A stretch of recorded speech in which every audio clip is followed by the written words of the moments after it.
but he's not gonna be that box-to-box player. Arsenal will now, play as though we have two number 10s in the team. We all know that Odegaard can do a bulk of the pressing, which he does fantastically well. He's quite fantastic at that, pressing high, dropping in between the lines, coming back to the back line to get the ball and try as much as possible, to transition that to the attacking line, right? So from what I know, Eberechi Eze is not a player that tracks back that much, so we need to get that clear. He doesn't really track back.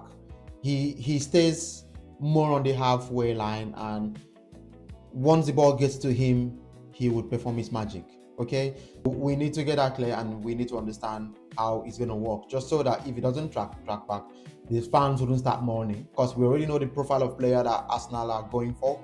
So it shouldn't come as a surprise if he does not track back. I know Arteta will try as much as possible to ensure that he molds Eze to the kind of player that he wants, but Eze would always be Eze, and there isn't much that you can really do in terms of trying to make him change his style of play from what he's been playing for the past couple of years.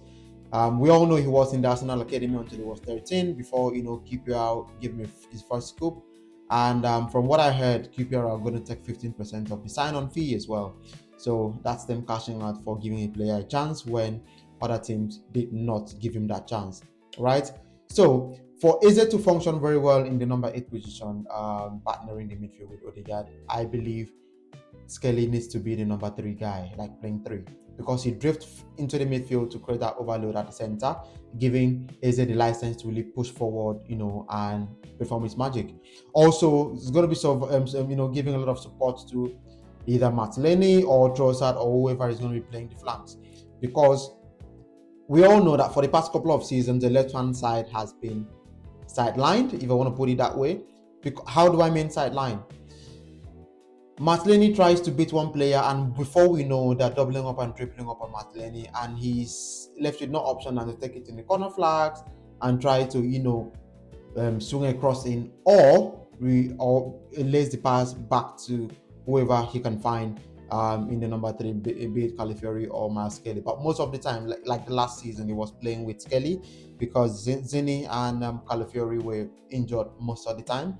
Now with Eze in the mix, Eze can always drift in there, and Martinelli can even drift into the false 9 position as well, making it quite difficult for the defenders to man-mark Eze or Martinelli, right? This guy, Skelly, needs to be in top spirit as well, because he tends to lose the ball most of the time when he's trying to make those half turns.